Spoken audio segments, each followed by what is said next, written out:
E eu quero começar perguntando a você o seguinte: quem gosta de ganhar presente aqui, levanta a mão. Quem gosta de ganhar presente? Eu acho que todo mundo gosta, não gosta? Você conhece alguma pessoa que não gosta de ganhar presente?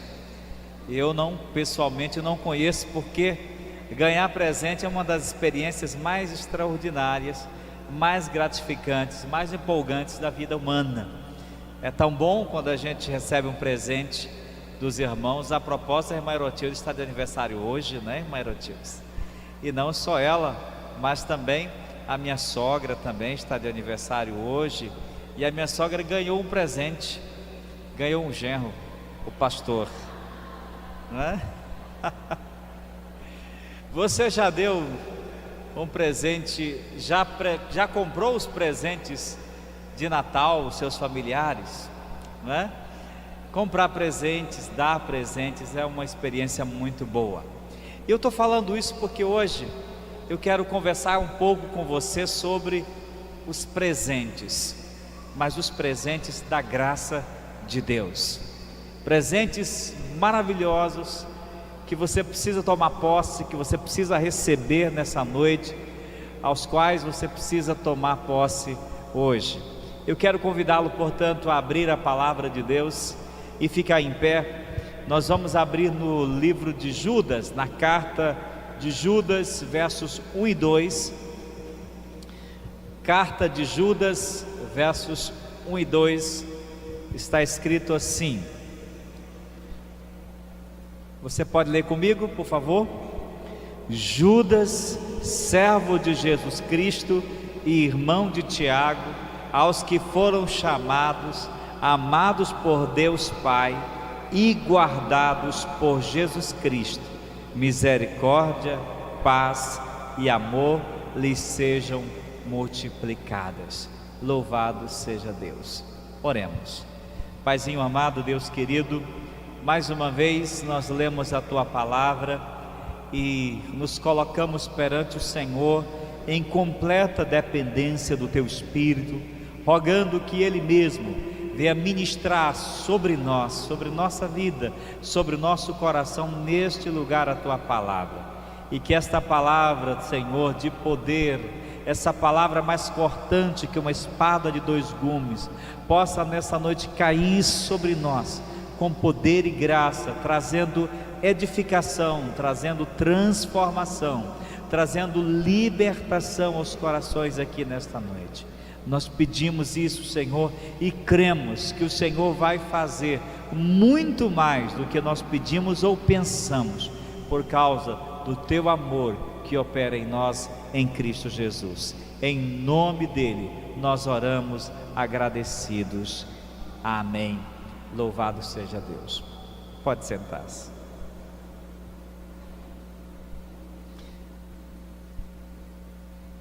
Presentes da graça de Deus. Nesse texto, Judas, escrevendo à igreja, ele designa, ele caracteriza os irmãos, seus destinatários, com 3 palavras bastante afeiçoadoras, mas sobretudo muito abençoadoras. Ele diz que se dirige aos irmãos que são chamados, amados por Deus Pai e guardados por Jesus Cristo. Essa é a imagem que Judas tem do cristão. Essa é a identidade que todo verdadeiro filho de Deus compartilha. Ele é uma pessoa que foi chamada, ela é uma pessoa que foi amada e que é amada por Deus, mas é também uma pessoa que está sendo guardada por Jesus Cristo. Tudo isso acontece, obviamente, na esfera da graça de Deus.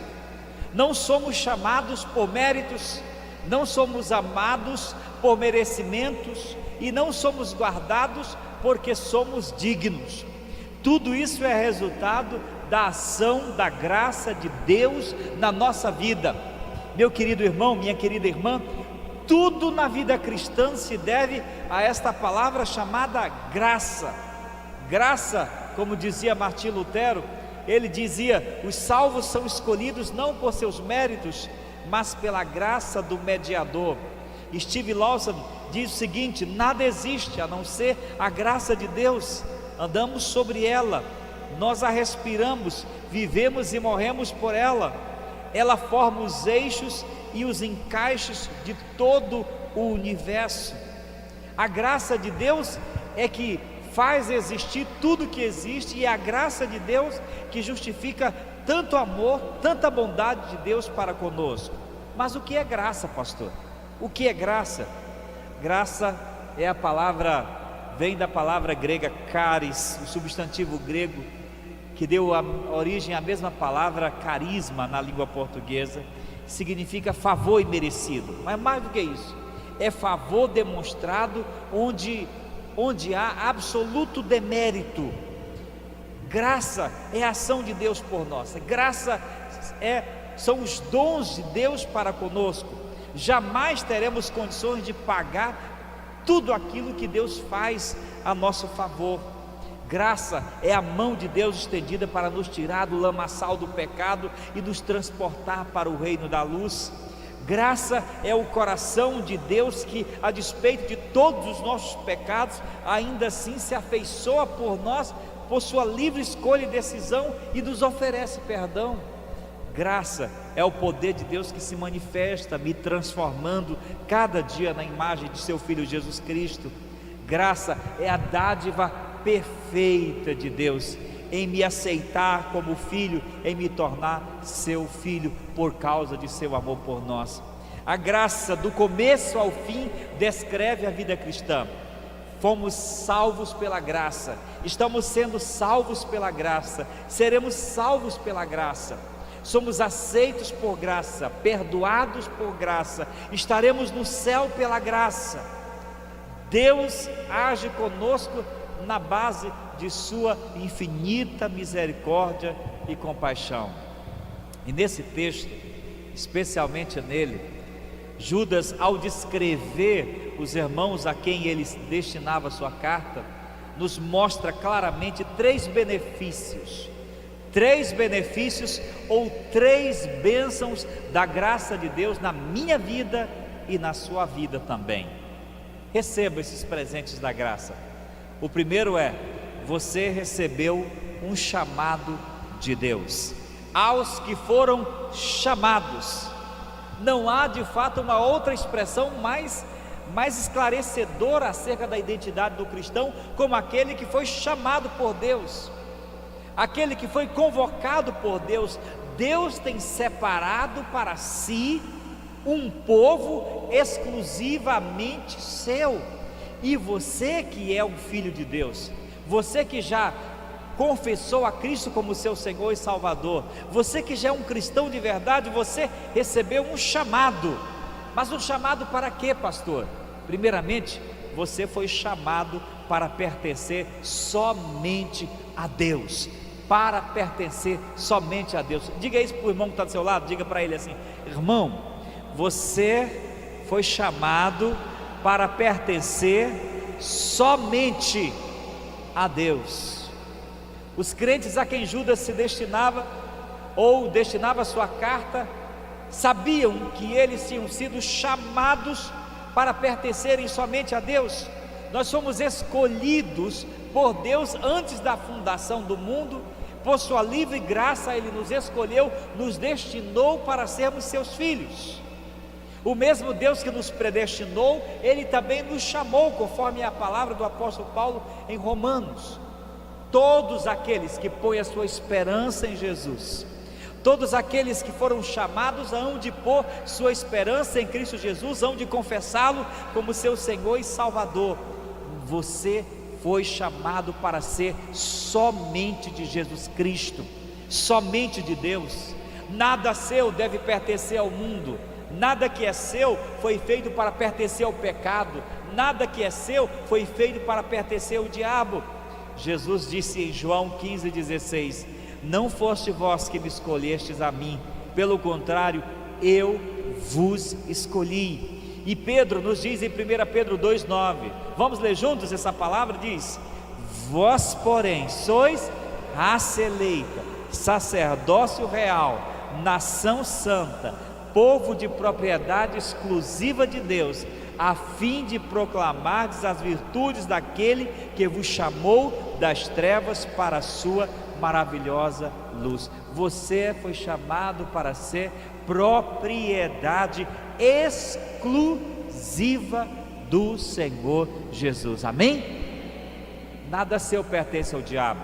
Muitas vezes o diabo se iranda a sua vida, muitas vezes ele quer tocar você, muitas vezes ele quer destruir você, muitas vezes ele quer possuir você, mas nesta hora o Senhor Jesus diz: arreda Satanás, porque esse meu filho não te pertence, não pertence a você, é propriedade exclusiva do Pai, comprado com o precioso sangue do Cordeiro ali na cruz do Calvário, amém, meu irmão? Você foi comprado por sangue, por isso que você não pertence ao mundo, por isso que você não pertence ao diabo, por isso que você não pertence a esse sistema de valores pecaminosos. Você deve entender que você foi chamado para se comprometer com aquele que te chamou. Em 1 Pedro 5,10 está escrito: ora, o Deus de toda graça, que em Cristo vos chamou à sua eterna glória, depois de ter sofrido por um pouco, Ele mesmo vos há de aperfeiçoar, firmar, fortificar e fundamentar. Que palavra extraordinária! Pedro diz que Ele nos chamou para a esperança da glória eterna, e Ele mesmo, aquele que nos chamou, vai completar a obra que iniciou no chamado, aperfeiçoando, firmando, fortificando e fundamentando a nossa fé até o dia final. Você foi chamado não somente para pertencer a Jesus Cristo, mas você também foi chamado para ser santo. Paulo, em Romanos capítulo 1:7 diz: a todos os amados de Deus que estáis em Roma, chamados para serem santos. Todos aqueles que conhecem a Cristo Jesus e que ouviram a palavra de Deus e receberam o evangelho da salvação têm um chamado para a santidade. Diga para o irmão que está do seu lado: você tem um chamado para a santidade. Um chamado para a santidade. Ser santo obviamente não é ser uma pessoa perfeita, mas é buscar, perseguir a santificação. Você tem um chamado de Deus para ser e viver uma vida diferente do mundo, para viver uma vida com valores diferentes, com práticas diferentes, para não se assemelhar aos rudimentos e padrões desse mundo. E viver em santidade é viver uma vida em que toda palavra, todo pensamento e ação são conscientemente julgados e decididos pelo exemplo e a presença de Jesus Cristo. Eu vou repetir isso: viver em santidade é viver uma vida em que toda palavra, pensamento e ação são conscientemente julgados e decididos pelo exemplo e a presença do Senhor Jesus Cristo em nossa vida. Em outras palavras, você foi chamado para andar nos passos de Jesus e se perguntar a cada instante: será que se Jesus estivesse comigo, será que se fosse Ele nesse momento, Ele falaria o que eu vou falar, Ele pensaria o que eu estou pensando, Ele agiria do modo como eu estou agindo? Em meus passos, o que faria Jesus? Viver em santidade é permitir que o próprio Cristo viva em nós a cada dia. O mundo tem seus próprios critérios, seus próprios valores e sua própria escala de valores. No mundo, a lei dos homens, a lei da carne, a lei do pecado, a lei da vantagem própria, a lei das ambições pessoais, a lei da busca pela própria felicidade é o que governa o coração dos homens. Mas o Filho de Deus, por outro lado, é governado por um grande princípio: viver de tal maneira que sua vida traga honra e glória à pessoa do Senhor Jesus. Agora olhe para mim, eu quero perguntar a você: o modo como você está vivendo hoje, agora, o modo como você viveu essa semana, tem trazido glória ao Senhor Jesus? Deus é visto e é exaltado pelo modo de viver, pelo seu modo de viver? Que sistema de valores tem governado as suas decisões, as suas escolhas? A diferença na vida do cristão é que, para o cristão, Cristo é o único exemplo, o único modelo, e a sua lealdade a Cristo está acima de todas as coisas. Não me interessa se as pessoas do mundo acham que o modo como eu penso, o modo como eu ajo, pode não ser moderno, atual. Não me preocupa que as pessoas pensem que a minha mentalidade é uma mentalidade antiga, porque é baseada na Bíblia Sagrada, conquanto que o modo de eu pensar e o modo de eu agir traga glória ao meu Salvador, a mim nada mais interessa. Nós somos chamados, você tem um chamado para ser santo, amém ou não? Você foi chamado não só para isso, mas também para servir. A palavra chamado aqui, do verbo kalel, quer dizer aquele que foi chamado também para servir. É a responsabilidade que o cristão exerce em seu chamado de Deus. Não foste vós quem me escolhestes, disse Jesus, mas eu vos escolhi e os designei para que vocês vão e deem frutos, e o vosso fruto permaneça. Todo cristão é uma pessoa que tem um chamado para o serviço cristão, para servir ao seu Deus, para servir aos seus irmãos. 1 Pedro 4,10 está escrito, vamos ler juntos, por favor? Servi, juntos, servi uns aos outros, cada um conforme o dom que recebeu, como bons despenseiros da multiforme graça de Deus. Você tem um chamado para servir na sua igreja, meu querido irmão. Você tem um chamado para servir ao seu Deus, onde quer que você esteja, com seus dons, com seus talentos, na sua igreja também. Se envolva, participe.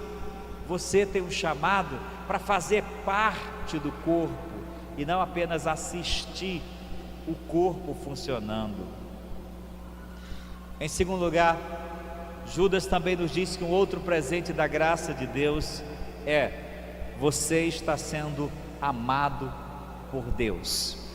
Ele diz aos que foram chamados e aos que foram amados por Deus. Os cristãos, o crente é aquele que é amado por Deus, e essa grande verdade deve encher o nosso coração de entusiasmo para servir a Deus, porque nós somos as pessoas mais amadas que existe no mundo. Deus chama, mas também Deus ama. Aqueles que Deus chamou, Deus designa, Deus direciona e dá a eles o intenso amor. Deus, na cruz do Calvário, mostrou isso a todos que são amados, que estão em Roma, diz Paulo. Quando Deus chama os pecadores para si, Ele chama porque Ele ama. Ele ama todo aquele que é chamado, que aceita o convite. A Bíblia diz: Deus, porque Deus amou o mundo de tal maneira que deu o seu Filho unigênito, para que todo aquele que nele crê não pereça, mas tenha a vida eterna.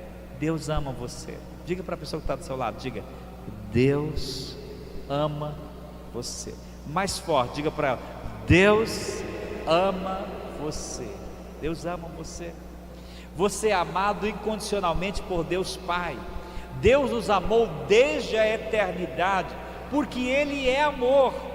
Mas Ele nos amou por quê? Nos amou porque somos merecedores? Deus olha do céu e diz: olha como o Domingos é um cara bacana, como ele é um cara legal, eu vou amá-lo. Não tem nada disso. Se Deus olhasse para mim e procurasse méritos em mim para designar o seu amor, Ele jamais acharia uma razão sequer para me amar, porque nós somos pecadores, eu sou um pecador. Mas Deus nos amou incondicionalmente, e amou porque essa é a natureza de Deus. Deus é amor. Nosso amor por Deus é apenas um reflexo, uma resposta a esse imensurável amor de Deus por nós.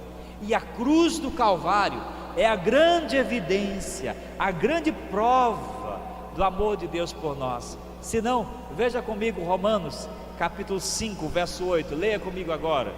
Mas Deus prova o seu próprio amor para conosco pelo fato de ter Cristo morrido por nós, sendo nós ainda pecadores. Deus prova o seu próprio amor para conosco pelo fato de ter Cristo morrido por nós, sendo nós ainda pecadores. Deus nos amou por sua graça e bondade, amou por sua própria decisão, amou por sua escolha, e esse amor de Deus é tão profundo e tão incondicional, que o apóstolo Paulo diz em Romanos 8, nada nos separará do amor de Deus que está em Cristo Jesus, nem os anjos, nem os homens, nem o inferno, nem o diabo e nem a morte, nem qualquer coisa do presente ou do porvir, e nem qualquer criatura, diz o apóstolo Paulo, poderá nos separar do amor de Deus que está em Cristo Jesus. Você é amado, você que chegou hoje à noite aqui, achando que ninguém ama você, que ninguém se importa com você, você que chegou hoje à noite aqui, talvez abatido, angustiado, aflito, sentindo solidão, saiba que há um Deus no céu que lhe destina muito amor. Como é que você sabe disso, pastor? Como você sabe que Deus ama a mim, um pecador? Eu sei, porque a Bíblia Sagrada me diz. Eu sei, porque a cruz do Calvário declara o quanto Deus ama as pessoas, o quanto o pecado delas foi tão grande, para que Cristo viesse morrer por elas na cruz do Calvário.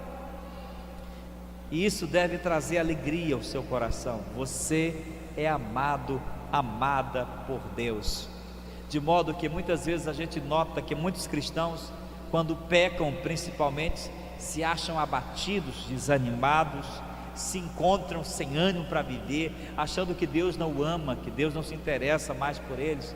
Isso é uma estratagema do diabo, de nossa consciência culpada. Não há nada que faça com que Deus deixe de nos amar. Muitas vezes, quando enfrentamos lutas, dificuldades, quando estamos sofrendo, quando estamos passando por provações, o diabo sussurra em nossa mente e diz: Deus ama você, Deus será que se importa com você, Deus será que de fato tem interesse em você? Veja o seu sofrimento, veja a sua dor. Mas nessa hora nós devemos dizer: Satanás, cale-se, porque o amor do meu Deus não muda, Ele é o mesmo e o será em toda e qualquer situação, quer na alegria, quer na abundância, quer na riqueza, quer na pobreza, quer na saúde, quer na doença, quer na prova, quer na bênção. O amor do meu Deus nunca muda, nunca falha e será o mesmo para sempre. Amém? O amor de Deus é real, meu irmão. O amor de Deus é real, e nós não somente podemos senti-lo, mas também podemos crer nele, porque a Bíblia nos declara, porque não só a Bíblia nos declara, mas a cruz nos denuncia, e o amor de Deus também se revela no cuidado dele para comigo durante todos os dias. Deus tem cuidado de mim, Deus tem cuidado de você, suprindo as nossas necessidades. Você chegou aqui, teve uma semana cheia de lutas, você enfrentou tantos problemas, talvez essa semana, você enfrentou tantas dificuldades, mas está aqui, nesta noite, olhando para o céu, para dizer: obrigado Deus, foi Deus que permitiu você, foi Deus que deu forças para você resistir, foi Deus que lhe deu condições para estar de pé. É o amor dele que não falha, é o amor dele que não cessa, é o amor dele que faz com que nós estejamos de pé. Mas o amor de Deus é real e se manifesta também na nossa relação com o próximo e com as pessoas. Em último lugar, o último presente da graça de Deus é este: você está sendo guardado por Jesus Cristo. Você está sendo guardado, você não somente foi chamado, está sendo amado, mas está sendo guardado. Os cristãos são aqueles que são guardados em Cristo Jesus. Deus não apenas nos chama, nos ama e nos coloca à mercê de um mundo tão seguro, tão cheio de violência, no meio de um mundo espiritual tão conturbado. Ele também é aquele que toma as providências de nos manter debaixo de sua poderosa mão. O cristão é aquele que está sob os auspícios do próprio Cordeiro de Deus, é aquele que está sob a proteção do Deus eterno. Ele é guardado e conservado. Quando Judas emprega a palavra aqui aos que são guardados ou conservados, ele está possivelmente pensando nas lutas, nas provações, nas tentações, nas heresias que se disseminaram no mundo daquela época, mas também está pensando na perseverança que todo crente tem que ter em Cristo Jesus até o final. É Deus quem me conserva. Eu ouço algumas pessoas me dizerem: pastor, eu gostaria de ser crente, eu gostaria de entregar a minha vida a Jesus, mas eu tenho medo de não conseguir, eu tenho medo de fracassar, eu tenho medo de deixar, e vai ficar muito feio para mim. Depois as pessoas vão olhar para mim e dizer: olha um desviado, olha uma pessoa que começou e não prosseguiu. Eu costumo dizer para essas pessoas: se você de fato entregar a sua vida a Jesus, confiar naquilo que Cristo fez por você na cruz do Calvário, e Ele entrar no seu coração, você não somente será amado, perdoado, transformado, mas você também será guardado em Cristo Jesus até o dia final. Porque todos os dias, irmãos, nós precisamos ser guardados. Guardados do que, pastor? Primeiramente, precisamos ser guardados dos tropeços de nossa própria fraqueza humana. No versículo 24 da mesma carta, Judas diz: ora, aquele que é poderoso para vos guardar de tropeços e para vos apresentar com exultação, imaculados diante da sua glória. Deus é poderoso para me sustentar. A vida cristã não é uma empreitada às nossas próprias custas. Não serei eu responsável para dizer: Deus, estou aqui no céu agora porque eu fui capaz, competente para chegar até aqui. Não, Deus chama, Deus salva e Deus sustenta e guarda até o dia final. Não precisa temer.